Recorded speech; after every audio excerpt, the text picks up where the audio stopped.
I'm sure you guys can guess, Porsche is one of my favorite car brands.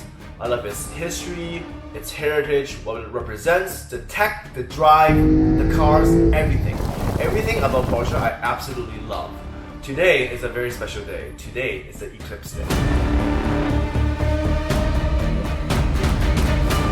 And because of that, I feel a bit dark-sided and I can't believe I would actually say this.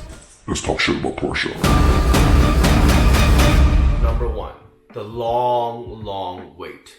So people love shopping. Wherever you buy stuff online, in-store, car dealership, shopping mall, whatever it is. Once you pay, you want that object, service, whatever it is, ASAP. From past experience, when I bought my Porsche 911, from ordering to allocation to actually getting the car, it took me 2 whole years.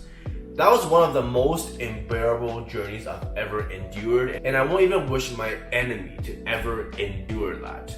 Back then, it was during COVID, so everything was kind of a shit show. There was no concrete timeline, there was factory delays, stop sales, logistics was like super bad. So back then, it took me 2 whole years to actually get my car. So the long wait was just unbearable. Number 2. Everything that you get in a car is an option. So back in 2022, here's the whole list, and I mean the whole list of options that you can get in a car. Nothing is really standard, and whatever you think of is an option. The color of the seatbelt, the stitching, the tachometer, the Sport Chronos package, the seats, there's actually 3 different seats, different leather, different trim, adaptive cruise, front axle lift, rear axle steering, PDCC, PDK, everything you can think of is an option. So as long as you have the cash, you can actually buy whatever you want, right? Ironically, not so. For me, I really want head-up display and the air scarf. Main thing is because mine is a Target. If I bring it on track, I don't really want to keep on looking at my speedometer. I just want to look on the windshield. And because it's a Targa, there is an open top, and I'm living in Canada. So even for spring, summer, sometimes even though it's warm, it's not the hottest. With the top down, with the wind blowing, sometimes your neck does get a bit cold. So head-up display and air scarf is actually the most wanted option that I want. But guess what? I can't order it. It's so ironic that Porsche has so much different options that you can choose. But the 2 most wanted options that I absolutely want, I can't get. One of the most famous part of the Porsche 911 is the engine that is located at the rear. Too bad for us, the Porsche 911 owners, we can't see it, we can't brag it. When you go to car shows, nobody can really see it. The closest that I can get to the engine bay, as you can see right here, is just opening the back top, and then you can see the coolant and the engine oil. That is it. You can't see it, you can't experience it, there's nothing, you only see the 3.0 turbo with the GTS logo. That is it. If you have other cars like the R8, Ferraris, Lambo, everything is right there. You can see it crystal clear. There's a really cool glass. There's some carbon fiber at the back near the engine bay. It's super cool. Unfortunately for us, for all the Porsche 911 owners, you can't see anything. Number 4, central locking nuts. So back then when I first ordered this car, I think it's a super cool option for the central locking nuts because only GTS and turbo cars, and of course GT3, GT3 Touring, GT3 RS, only the special cars have the central locking nuts. So to me, I think it's super cool. It's a no-cost option, finally something that's free. Let me get it. Bam!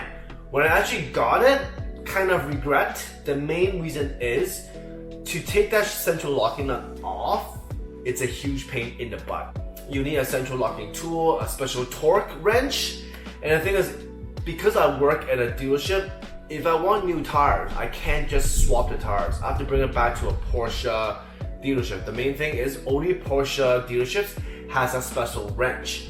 So if you want to save $1 or $2 to bring it to our own dealership to get it changed, nope, you have to bring it back to a Porsche dealership.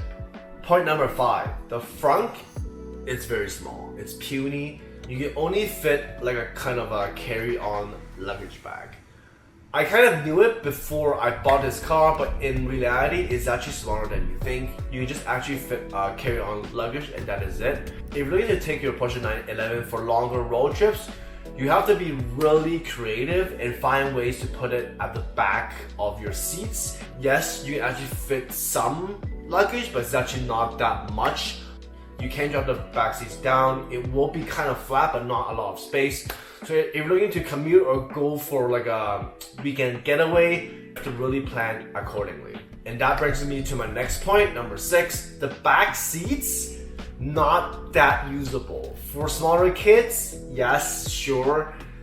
Kids can fit up to around 5 feet, but the problem is the seats at the back. It's very vertical, there's not much slant. So for short trips, yes, no problem, but if you're going for longer trips, they can't really slouch. So that's a huge problem if you have taller kids or if you're going for a very, very long drive. Might not be the best. Point number 7, driver seats and the passenger seats. It's a lot lower than you might think. Yes, the clearance of the 911 is actually not bad. For smaller slopes or like speed ramps, you can get over it even though if you didn't get the front axle lift, that's not a problem. But the thing is, even for me, getting in and out of the driver's seat, if you have some back pain, it might not be the best. I wish it has like a better comfort access. Instead of just going front and backwards, it'll go up as well. But because it's a sports car, I do understand it's a bit lower, so getting in and out might not be the easiest. Next point, the Porsche 911, it is a nice sports car. It's got a brilliant drive, very sporty. The feedback's really, really good. But the price point is a bit high. If you think about it, in 2024, a brand new 911 base, it's around 160,000 US, but you only get a flat 6. It's not a V8, it's just nothing special. Of course, a flat 6 by itself, by Porsche, it's a really special engine, but comparison-wise, it is a bit pricey.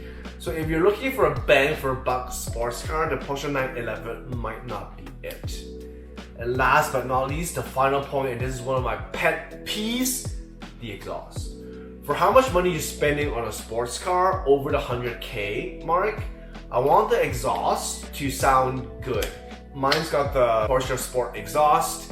Even with that fully on, there is slight pop and bangs. Not the greatest, not that glorious. I know it's because of the filters inside to give the better carbon output.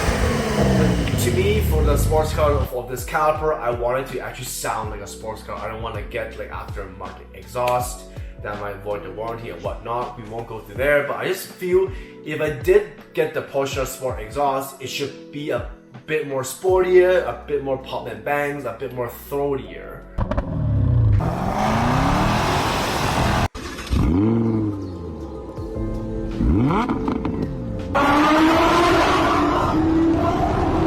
And as you all know, that's one of my pet peeves. I do want to get an exhaust later on this year or maybe next spring, but this is one of the things that I really don't like about the Porsche 911. That is it, guys. That's the points that I don't really like about my Porsche 911. To actually make this video, I was really anal. Honestly, I'm a really casual guy. If you're a casual guy like me, I'm sure you will love your Porsche 911. If you have any questions or comments, feel free to leave it down below and I'll get back to them very quickly. Have a great day, guys. Peace out.